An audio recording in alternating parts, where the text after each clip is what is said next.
Well, let's turn to royal news now. Prince Harry is back in the UK to kick off his final round of royal duties. The Duke attending an event in Scotland, telling the conference host he wants to be known as just Harry.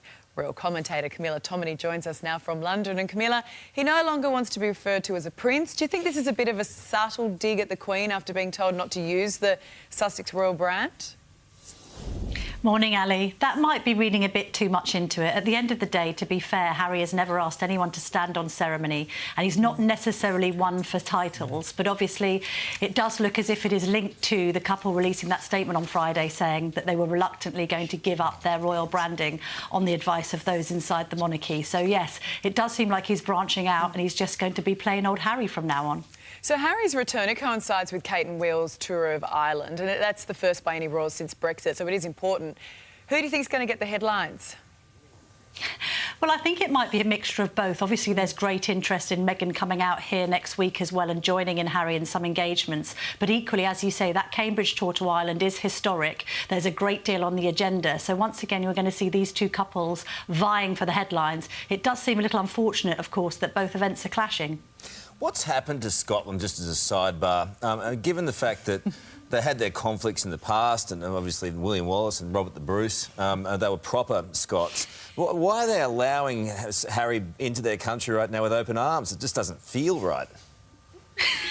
You're joking, aren't you? Seriously, he's launching this travel. He's launching this travel. I can never be too sure with Carl, to be perfectly honest. None of us can.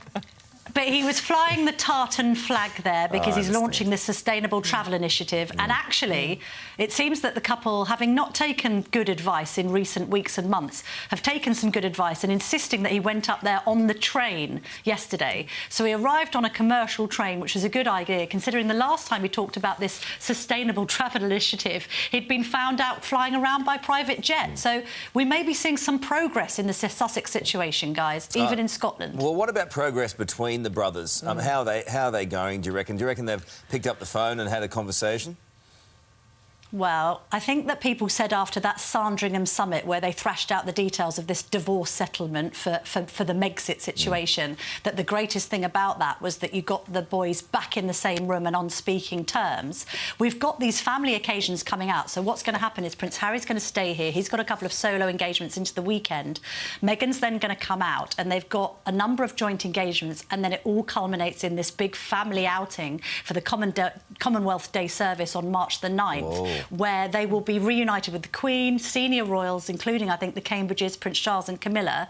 So, obviously, the body language experts are going to be examining exactly what they're doing. But it is their last hurrah in the UK, so one hopes we'll see some kind of reconciliation, and that, obviously, the mood music is good, but only time will tell. It hasn't been particularly friendly, the relations between the couple and the institution over the weekend, I must admit. No, it's sad that it's reached this point. But I just want to ask you about something else, because we're hearing this morning that there's been a coronavirus scare at George and Charlotte's school. What have you heard? Yes, so basically I think they've quarantined 4 children who have recently, it's just been half term over here last week. They've come back from a skiing trip in northern Italy. Like a lot of different schools who have had trips out in that neck of the woods, when the children have come back, the government advice has been to isolate them. So that's what's happened at George's Thomas's, which is where both George and Charlotte both attend. I don't think it's suggesting anything serious about a virus outbreak, particularly just this idea of isolating kids who have come back from that part of Italy. I bet they're Scottish kids. What is this beef with Scotland? No, I don't know what's happened to Scotland. There, Carl? Scotland's got all wishy-washy all of a sudden, but back in the day it used to be very clear about how they hated and viewed the English, and now it's all just very joined together and not very cool. Maybe they're just like Harry because Camilla. he's no longer properly royal. Exactly. And also, Carl, the Scots couldn't be more Scottish right now. They're like teetering on the brink of independence. See, Brexit's good for everyone.